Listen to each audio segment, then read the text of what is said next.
Hey everybody, Tom here from Tom's AWI Review.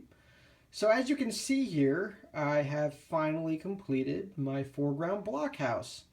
For those of you who are familiar with the channel, a couple of videos back, actually it was like one of my second or third videos, I posted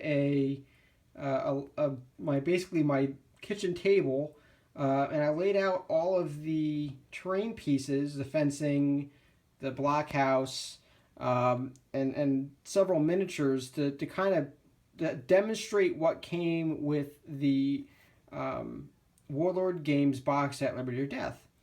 And I promised that I would get to all of these things, and unfortunately, with school and everything, I've just been so crazy busy that I haven't had a chance to get to any of it, with the exception of the miniatures. So, past couple of days, I just sat down and I was like, just gonna get as much of this done as I can, piece by piece. I'm gonna try to get it done and then do videos on them. So, well, here's the one result that I came up with is the Blockhouse, and I'm pretty happy with how it came out.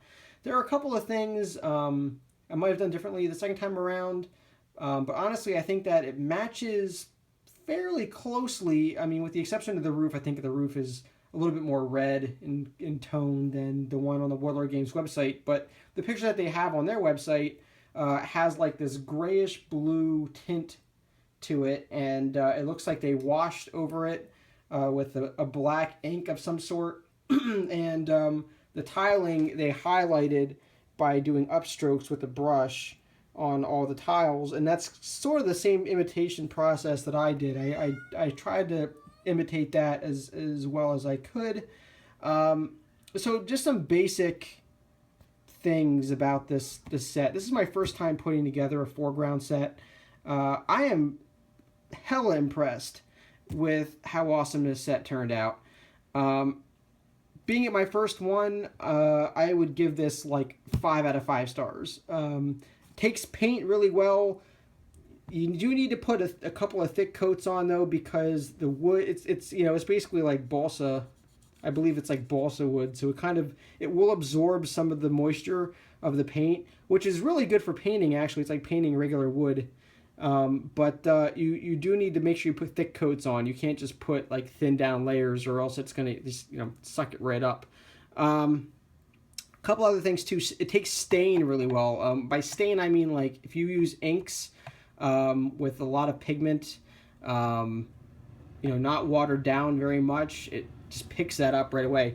The tiling on the roof actually was a mixture of flesh ink or skin ink from Vallejo Game Colors, and I also put in a little bit of dark tone as well from Army Painter, the 2 milliliter bottle, not the little squeezer bottle. I mean, not the actual dip. And I used that, and I just put it together and splashed it all over it, and then I highlighted it with, I think I just added a little bit of pale sand into that mixture, and then use that to highlight. And I think it turned out pretty close.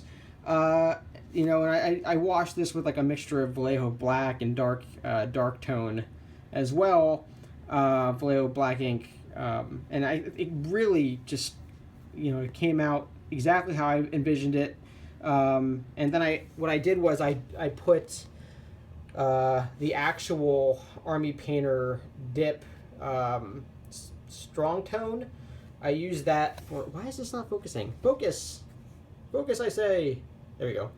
On the door and on the actual wood pieces here. So the steps going up and the doors, I stained those, and I stained the door frame as well, just because I thought it would give it some contrast. And I'm really pleased with that. I like, the doors open up. I kind of glued the windows in place up here because honestly, if I'm gonna use them, I'm gonna use them. I'm not gonna, push them open and then shove a can in them. I'm gonna, keep them open all the time. And a really cool thing too, for those who've never seen 4Ground stuff, is it's really highly detailed on the interior too, and you can fit your 28 millimeter miniatures in there without any problem whatsoever. Let me get out of the light so you can actually see what I'm talking about here. So yeah, highly detailed on the inside as well. I'm not even going to be painting that. And actually, every single section comes apart. So this section right here will release, and you can lift up and you can have miniatures in there.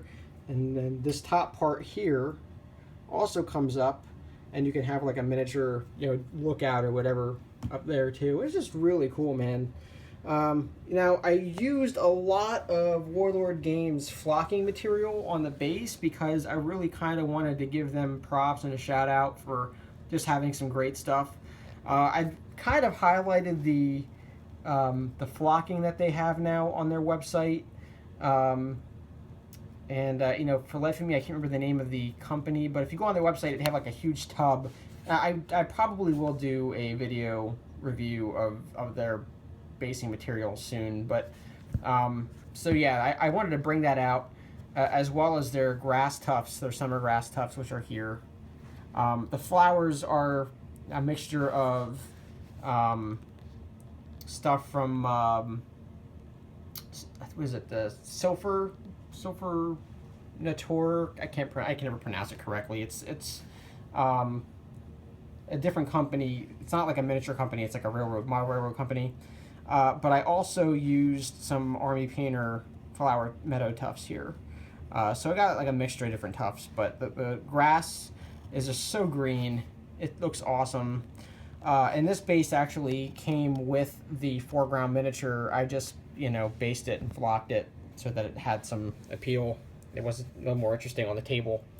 So yeah, hopefully you guys like the video. Hopefully you like the paint job. And if you do, give this video a like.